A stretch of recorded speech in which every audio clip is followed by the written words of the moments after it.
Hey guys, Loot Wizard here with another video on Gems of War, and I am back with another Soulforge video and what is worth crafting. So yeah, I think we got some, at least one good one that I saw in here earlier, so this will be a good week for those of you that have been saving up and have the 4,000 diamonds to craft a mythic. And so let's get right into it. First of all, we're going to be going through the summoning stones, starting with blue. So for Blue Day, I really don't think there's anything worth going for. Nothing here is really that great. So I would say skip blue.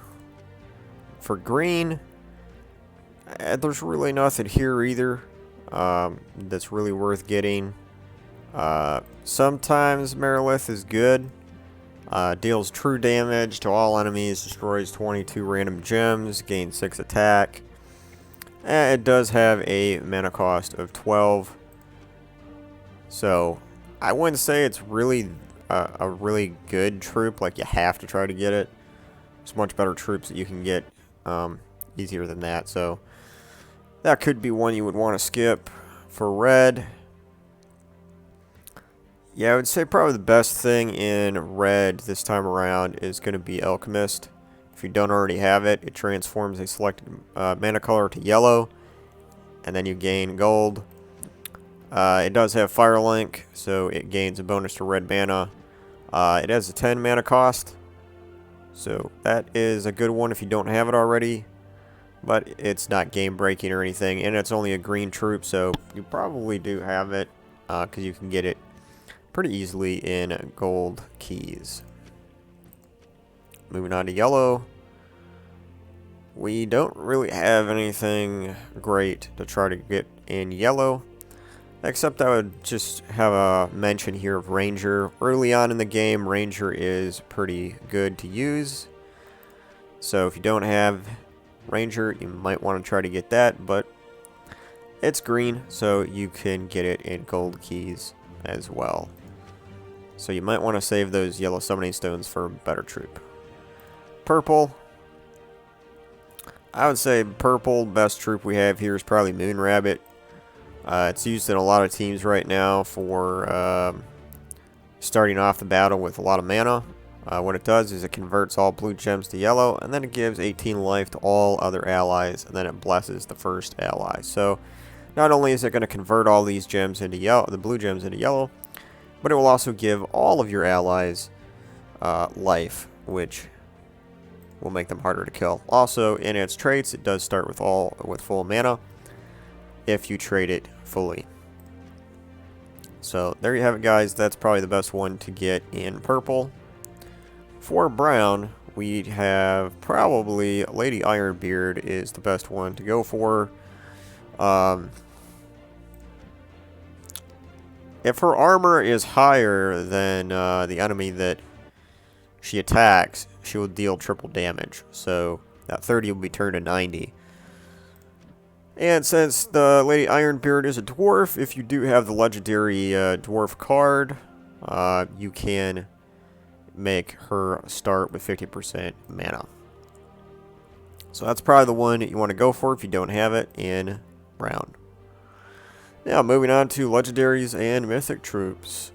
So we have the Summer Imp, Infernal King, Leviathan, and Hindle Frostcrown in the legendary troops this week. And I don't really recommend going for any of the legendary troops in the Soulforge because it costs 800 diamonds, 5,000 souls to craft a legendary troop, and you can get legendary troops a lot easier than mythics. So it's better just to save your diamonds up to 4,000 and craft yourself a really good mythic. So moving on to mythic troops that we have in the Forge this week. We have Abyssinia, we have Queen Aurora, we have Scorpius, and we have Tina 9000. Now, out of these four, I would say that Tina 9000 is absolutely the best mythic troop this week. I would say, in my personal opinion, Tina 9000 is probably within the top 5 mythics in the entire game. She is really, really incredible.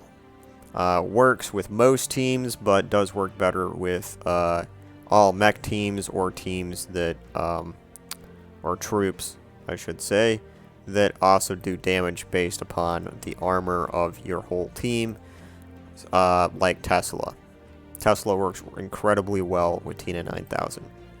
Now, for its traits, it actually is pretty decent as well. It reduces spell damage by 50%, and then it adds 50% of its armor to skull damage. So, what its ability is that it deals between 27 and 54 true damage to 3 random enemies. It gains 54 armor every time you cast it. So, you know, it will hit 3 random enemies if there is 3 or more on the enemy team. But once you have 1 enemy left, it will hit that 1 enemy 3 times. That has the potential to do over 150 damage. That is true damage. So, for example, if you have, let's say, a Dawnbringer is the last enemy left, and the Dawnbringer has barrier on it. Now, normally, for any other troop, it would take, you would have to wait until the second cast to do any damage to it because of the barrier, and it might be able to get that barrier up again before you're able to cast once again. But with Tina 9000, barrier is not a problem. The first hit will remove the barrier, and then it will still hit that troop 2 times for up to a total of like 100 damage to that enemy troop. So barrier is not a problem when it comes to Tina 9000. It can clear off enemy troops really quickly, really good. It has a mana cost of 24, and colors are red, green, and brown. So if you do not have Tina 9000, and you have the 4,000 diamonds this week, definitely get it. It's better than every mythic that's here.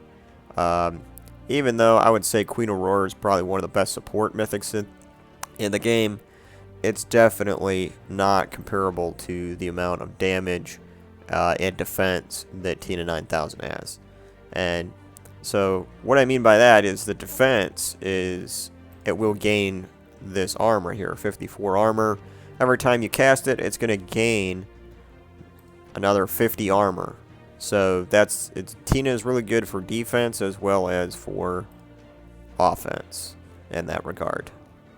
So, alright, moving on to weapons really quick here, and then we will conclude this video.